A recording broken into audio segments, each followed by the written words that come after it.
ওম নমো ভগবতে রামকৃষ্ণায়। আজকের মনন এই পর্বে আমরা স্বামী বিবেকানন্দের জীবনের স্মরণীয় ঘটনাবলীর মধ্য থেকে একটি ঘটনা পাঠ করছি।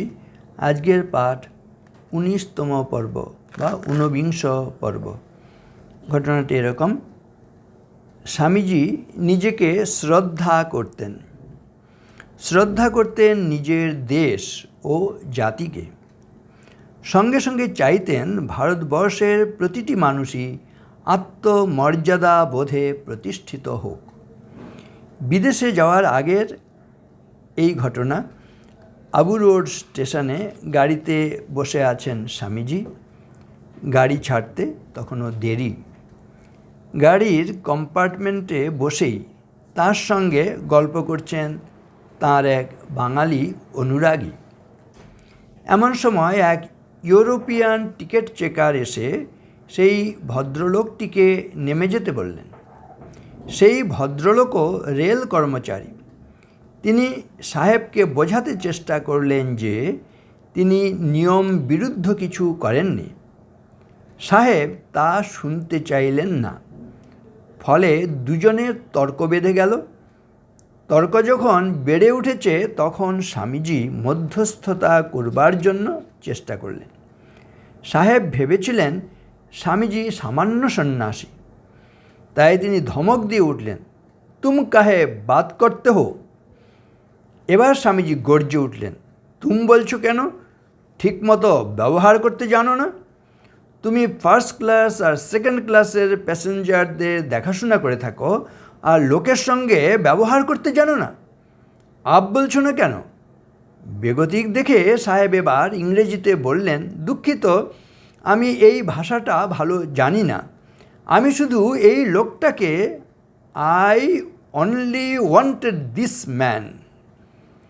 স্বামীজি আর সহ্য হলো না। কথা শেষ করতেন না দিয়ে তিনি তীব্র কণ্ঠে বলে উঠলেন, তুমি এই বললে হিন্দি ভাষাটা ভালো জানো না। এখন দেখছি তুমি তোমার নিজের ভাষাটাও ভালো জানো না। লোকটা বলছো কাকে? উনি একজন ভদ্রলোক, জেন্টলম্যান। স্বামীজি সাহেবটিকে বললেন যে তার এই দুর্ব্যবহারের কথা তিনি তার উপরওয়ালাকে জানাবেন। ভয় পেয়ে সাহেবটি তখন সুরসুর করে সরে গেলেন। চারিদিকে তখন ভিড় জমে গেছে। স্বামীজির সঙ্গে ওই বাঙালি ভদ্রলোক ছাড়াও ছিলেন মুন্সি জগমোহন লাল। সাহেব চলে গেলে পর জগমোহন লালের দিকে ফিরে স্বামীজি বললেন, ইউরোপিয়ানদের সঙ্গে ব্যবহার করতে গেলে আমাদের কী চাই দেখেছ? এই আত্মসম্মান জ্ঞান। আমরা কে, কী করে, কী দরের লোক না বুঝে ব্যবহার করাতেই লোকে আমাদের ঘাড়ে চড়তে চায়। অন্যের নিকট নিজেদের মর্যাদা বজায় রাখা চাই। তা না হলেই তারা আমাদের তুচ্ছ তাচ্ছিল্য ও অপমান করে। এতে দুর্নীতির প্রশ্রয় দেয়া হয়।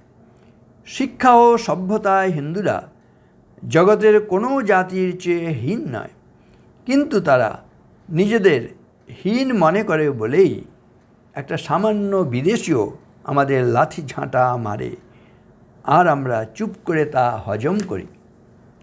ভারতবর্ষের মানুষকে স্বামীজি শিখিয়েছেন নিজের দেশ ও সংস্কৃতিকে কিভাবে শ্রদ্ধা করতে হয়। বিদেশে পাশ্চাত্য সভ্যতার বৈভবের মুখোমুখি দাঁড়িয়ে তার মনে কোনো হীনম্মন্যতার বোধ জেগে ওঠেনি, কারণ তিনি অনুভব করেছিলেন জগতের জন্য পাশ্চাত্যের জড় সভ্যতার চেয়ে ভারতের অধ্যাত্ম সভ্যতার প্রয়োজন কোনো অংশে কম নয়, বরং বেশি। তাই ভারতীয় সংস্কৃতি ও ঐতিহ্যের মহিমা তিনি ঘোষণা করেছেন সগর্বে, উচ্চ ঈশ্বরে, দৃঢ় প্রত্যয়ের সঙ্গে। তাঁর ওই দৃঢ় প্রত্যয় এবং সাহসী মনোভাবের জন্যই পাশ্চাত্যের হাজার হাজার মানুষ ভারত ও ভারতীয় সভ্যতার প্রতি শ্রদ্ধাশীল হয়ে উঠেছিল। ধর্ম মহাসভায় বিশ্ববাসীর কাছে কোনোরূপে তিনি প্রতিভাত হয়েছিলেন তার নমুনা হিসেবে উপস্থিত করা যেতে পারে অ্যানি বেসান্তের বর্ণনা। আরেকবার পড়া হচ্ছে, ধর্ম মহাসভায় বিশ্ববাসীর কাছে কোন রূপে তিনি প্রতিভাত হয়েছিলেন তার নমুনা হিসেবে উপস্থিত করা যেতে পারে অ্যানি বেসান্তের বর্ণনা।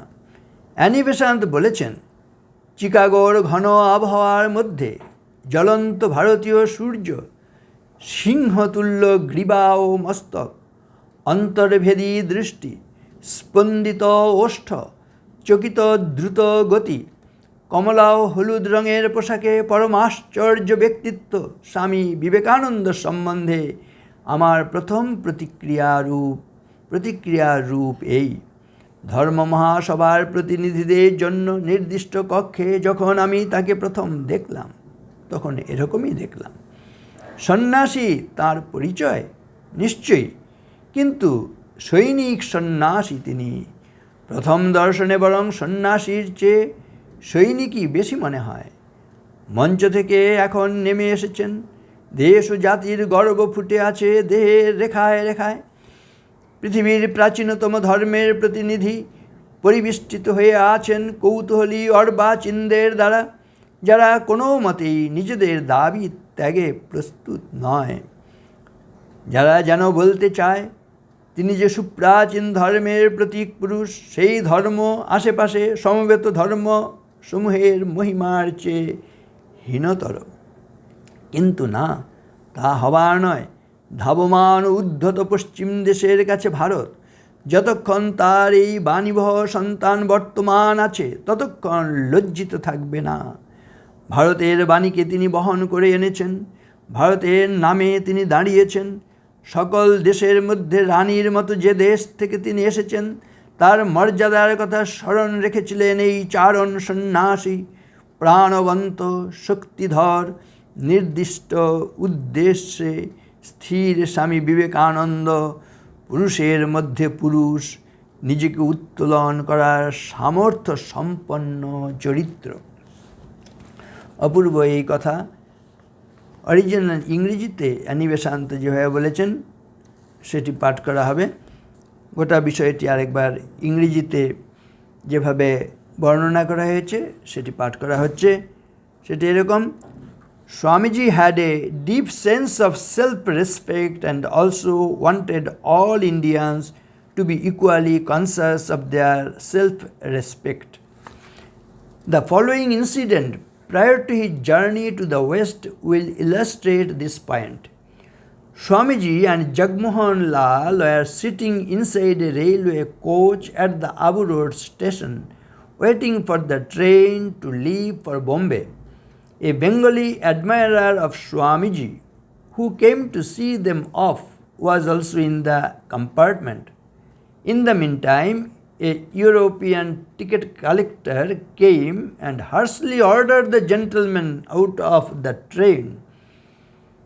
The gentleman was also a railway employee. He tried to convince the ticket collector that he had done nothing unlawful, but the ticket collector would not listen to him. As a result, there was a heated argument when Swamiji himself intervened. But the European, taking him to be an ordinary monk, said in an insolent manner, "Tum kahe baat karte ho? Why do you interfere?" The Hindi word "tum" is used to address intimate friends or inferiors, while the word "ab" denotes either equals or superiors. The disparaging "tum" angered Swamiji. He said, "What do you mean by "tum"? Can you not behave properly? You are attending to first and second class passengers and you do not know manners. Why do you not say up?" Realizing his mistake, the ticket collector said, "I am sorry, I don't know the language well. I only wanted this man." Swamiji interrupted him. "Just now you said you did not know Hindi well. Now I see that you do not even know your own language well. This man of whom you speak is a gentleman." Swamiji then told the European that he would report his disrespectful actions to the authorities. Quite frightened, the ticket collector hurriedly left the compartment. No sooner had the ticket collector left than Swamiji turned to Jagmohan Lal and said, "You see, what we need in our dealings with the Europeans is self-respect. We should always remain as conscious of our rank and station as others do. Unfortunately, we fail to do so, and this failure prompts others to disparage us. We must defend our self-esteem by all means, otherwise we will be slighted and insulted. Mind you, cowardice is the breeding ground of all corruption, of all evils. The Hindus are no less civilized than anybody else on earth, but they always underestimate themselves. That is why every Tom, Dick and Harry dared to humiliate us, and we stomached the insult silently." Thus Swamiji taught Indians how to love and respect their country. He was fully confident that the world needed Indian spiritual treasures much more than it needed Western materialism. And this conviction never allowed him to be dazzled by the sparkling affluence of Western civilization, nor did it let him suffer for a moment from any inferiority complex. It was again out of that unshakable conviction that he proclaimed the glory of Indian civilization and culture. There can be no doubt that his courage and the strength of his conviction inspired thousands of people in the West to love India and its civilization. Insight into how Swamiji was viewed at the historic Parliament of Religions can be had from the words of Dr. Annie Besant. Dr. Besant wrote, "A striking figure, clad in yellow and orange, shining like the sun of India in the midst of the heavy atmosphere of Chicago, a lion head, piercing eyes, mobile lips, movements swift and abrupt. Such was my first impression of Swami Vivekananda as I met him in one of the rooms set apart for the use of the delegates to the Parliament of Religions. Monk, they called him, not unwarrantably. Warrior monk was he, and the first impression was of the warrior rather than of the monk, for he was off the platform, and his figure was instinct with pride of country, pride of race, the representative of the oldest living religions. India was not to be shamed before the hurrying, arrogant West by these her envoy and her son. He brought her a message, he spoke in her name, and the herald remembered the dignity of the royal land whence he came. Purposeful, virile, strong, he stood out, a man among men, able to hold his own.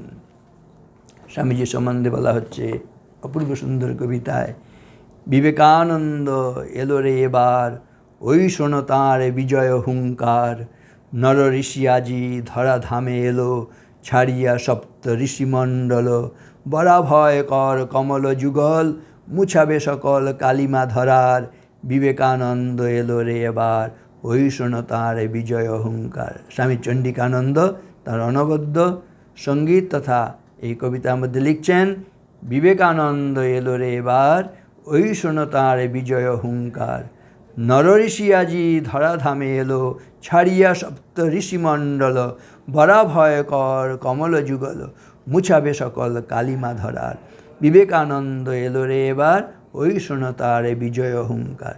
ক্ষাত্রবীর্য ব্রহ্মজ্ঞান ধরিল নবরূপ নয়নাভিরাম, ভারত আত্মা মূর্তিমান, শ্রীরামকৃষ্ণে নিবেদিত প্রাণ, ঘোষিল ধরাতে বারতা মহান, মানুষী দেবতা নব সমাচার। বিবেকানন্দ এলো রে এবার, ওই শোনো তার বিজয় হুঙ্কার। নরঋষি আজি ধরাধামে এলো, ছাড়িয়া সপ্ত ঋষিমণ্ডল। বরাভয়কর কমল যুগল, মুছাবে সকল কালিমা ধরার। বিবেকানন্দ এলো রে এবার, ওই শোনো তাঁর বিজয় হুঙ্কার। ওম শান্তি শান্তি শান্তি। হরি ওম তৎসৎ। শ্রীরামকৃষ্ণার্পণমস্তু।